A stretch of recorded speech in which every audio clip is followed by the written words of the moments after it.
So today I want to talk about the number one thing you can do from a negotiation standpoint when you're buying a house, because everyone wants to get a great deal and not overpay for a home. So this is something that I'm actually going through right now where we're potentially moving because we recently had a son. So we're trying to move closer to in-law or my in-laws and wife's parents, whatever. The reason why I'm talking about this is I've had other clients that are going through the process as well, and they've taken my advice and like, wow, this is so much more different from the first time that I bought. They're repeat buyers, and it's the things that you can control, and I'm going to talk about that in today's video. So first thing we have to talk about is, do you understand like contingencies or what protects your money or your deposit when you're going through like your due diligence for a house? So there's three main ones. There's going to be your inspection, your appraisal, and your loan contingency. So this is the like safety net that protects your money while you do your due diligence, making sure that the house isn't falling apart, the house is worth what it is, the appraisal, inspection for this one, and then you actually get the loan because we're assuming that the lender did a great job on the pre-approval side, which by the way, some people don't, so that's why you have all three.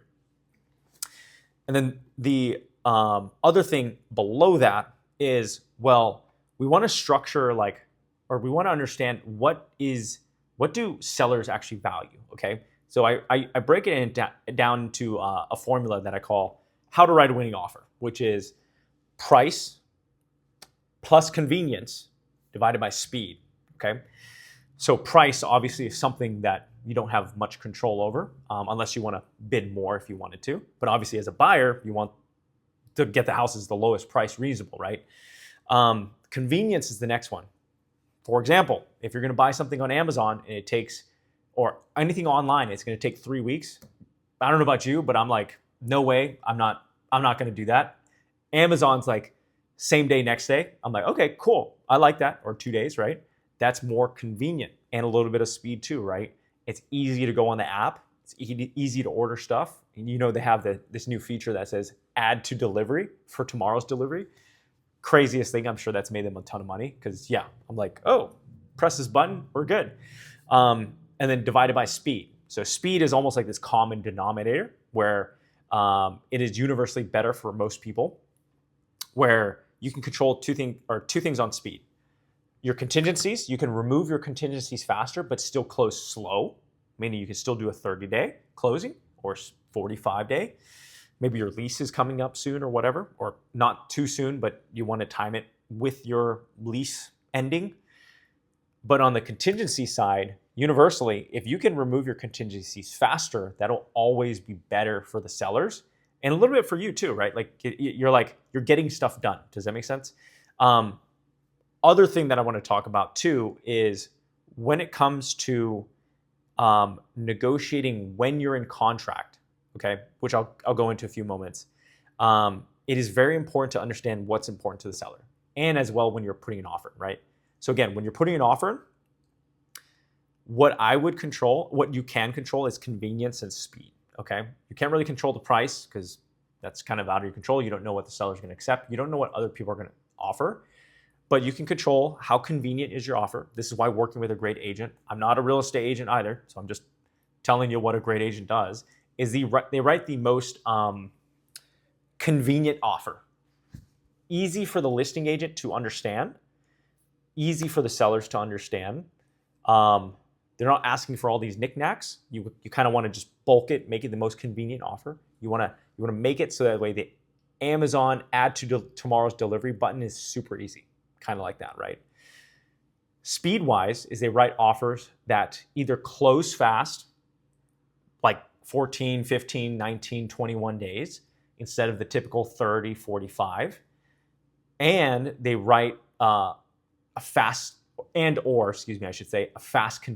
contingency removal, okay? Meaning you remove the three contingencies: inspection, appraisal, and loan. So if you remove those faster, it tells the sellers that you want to move forward with the property, okay? Now, that's what I would do when you're writing a winning offer. Hit on convenience, hit on speed, okay? And this applies to your whole team, your real estate team and your lender, right? Also, if your lender is really hard to get a hold of, guess what the listing agent is going to do? They're going to call the lender. It's like, I couldn't get a hold of them.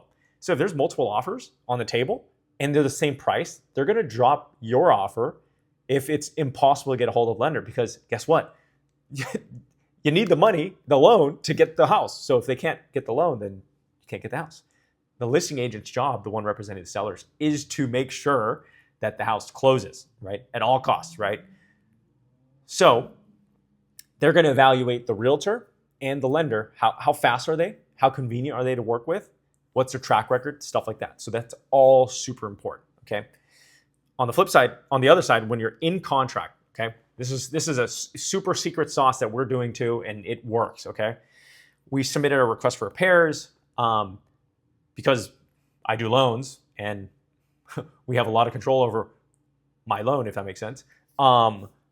We are already at final loan approval within 9 days, okay? Like, I know as a first-time homebuyer, you might not know what that means, but most lenders might take for a final loan approval, might take 19, 20, 21 days. Here's the key thing. Now that we're requesting repairs of like, hey, we want to get these things, we want to get this seller credit, whatever, we just literally told the seller or the agent to tell the listing agent, say, hey, we got everything ready to go on the loan side. We got final loan approval. Here's the proof. We got the appraisal back. Here's the proof. We are requesting this amount of seller credits for closing costs or repairs or whatever. I would hate for you guys to start all over. Like, we're ready to go. Are you guys ready to go? Let's tango, right? On the flip side, if we were like, oh, we're still kind of trying to figure it out, we don't know, but we also want 15,000 seller credits from the sellers. We don't know how far the loan is at. Also, the loan person's impossible to get a hold of. The realtor's impossible to get a hold of. Also, the appraisal's not back, meaning the house value is not back yet. The seller's going to be like, well, this doesn't seem that convenient to me. If they were going to request all this and there was another backup offer, listing agent, what if we just say no, they cancel, and then we pick the other one, right? So what we're trying to do is make it as easy as possible. Make it the add to tomorrow's delivery for the seller. And you do that by having the loan all done before you request repairs or very close to being done. And that's where having like a good lender and a good realtor kind of working together with you will pay its dividends. And you don't know it until you actually get into it. And then you're like, oh, wow, this is actually really helpful. And then that's the issue, is like, you don't know it until you're already in the thick of it, of like, oh, I got a great lender and realtor because they're helping with this negotiations. Because if you didn't witness that and you thought it was like the status quo of like, oh, it's not normal for them to communicate, or it's not normal to have the loan move quickly or whatever, and you buy the house, you just never knew, right? So it's like hard to witness, if that makes sense. I don't know if that I'm trying to put my words together, but like, you don't know until you're going through it. So I just want to make this video in case anyone's like in the thick of like, I'm serious about buying a house, putting offers in, make that tweak, like ask your mortgage person. If it's not us, I'd love to work with you, by the way. But if it's not us, like ask them, like, what's your strategy when your offer is accepted from day 0 to day 21? I want you to walk me through what you do, please. They should be able to communicate clearly what happens at what dates, roughly, like the rough dates, and what's the goal and the strategy, okay? Because they should be, the number one thing should be, hey, we should get to final loan approval as fast as reasonably possible. So that way the buyer's agent has the negotiating leverage to get you a solid deal or even more seller credits and increase your chances. All of that stuff is in your control, right? You can control that type of stuff. So that's why I want to make this video. Hope it helps you. That's my raw one take. Keep learning as always. I'll catch you in the next one.